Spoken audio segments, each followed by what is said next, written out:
China's surveillance state and censorship practices are used to maintain its human rights violations.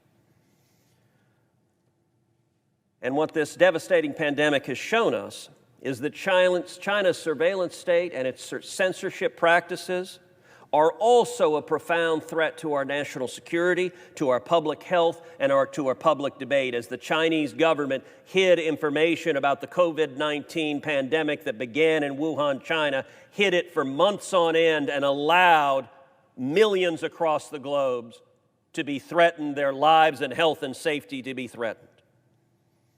And in addition to their espionage activities, the Chinese Communist Party invests billions into spreading propaganda, even using American media outlets, telecommunication infrastructure, movies, and sports teams to spread their propaganda, from buying media outlets so that they broadcast propaganda into America, to coercing Hollywood studios and sports leagues to self-censor by threatening to cut off access to one of the world's largest markets. The Chinese Communist Party spends billions and billions of dollars to mislead Americans about China and to try to shape what we see, what we hear, and think. All of these activities are part of China's whole-of-state approach to amass influence around the world through information warfare. And we need to stand together to stop it. That's why I will be momentarily asking for unanimous consent on the Script Act, which would cut off Hollywood studios from the assistance they currently receive from the U.S. federal government if those studios allow the Chinese Communist government to censor what they're producing. We've seen this pattern over and over and over again, Hollywood being complicit in China's censorship and propaganda in the name of bigger profits. Bohemian Rhapsody, wonderful biopic of Freddie Mercury, story of the band Queen. Well, the Chinese government was upset that Freddie Mercury was homosexual and demanded that Hollywood censor out scenes that showed that Freddie Mercury was homosexual. And Hollywood, those great woke social warriors that they are, compliantly said, we're more interested in the money than in artistic integrity, than in telling Freddie Mercury's story, so the Chinese government will happily edit out those scenes. Doctor Strange, another movie, comic book movie, in Doctor Strange, they changed the Ancient One's character from being from Tibet, which is how it's portrayed in the comic book, to Celtic.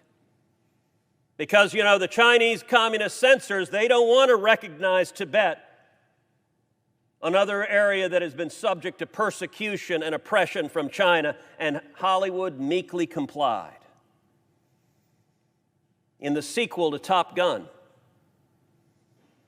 the back of Maverick's jacket, if you remember the first Top Gun, maybe the greatest Navy recruiting film ever made, the back of Maverick's jacket, you find the Taiwanese flag and the Japanese flag.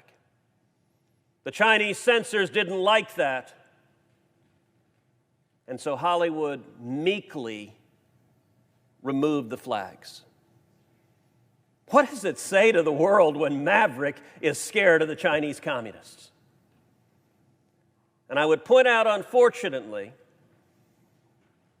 the Chinese censorship is being carried out by Hollywood billionaires who are getting richer in the process.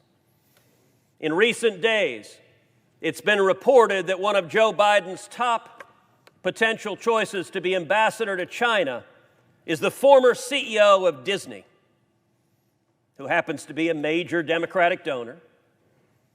Disney just came out with the movie Mulan. In the movie Mulan, which the director described as, quote, a love letter to China.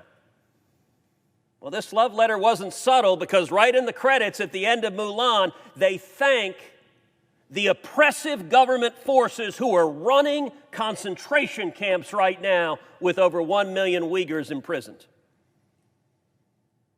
Disney gleefully thanked the jackbooted thugs that are carrying out torture and murder, and apparently the leader of that effort is one of the top candidates to be America's ambassador to China. Well, the senator from Illinois, the senator from Connecticut said, we need to stand with people who are oppressed. I agree. Look, Hollywood could say whatever they want, but there's no reason the federal government should facilitate their censorship on behalf of the Chinese communists. And the Script Act simply says if you're going to let the Chinese communists censor your movies, you're not going to get access to the jet planes and to the ships and all the different materiel of the federal government that is used in movies.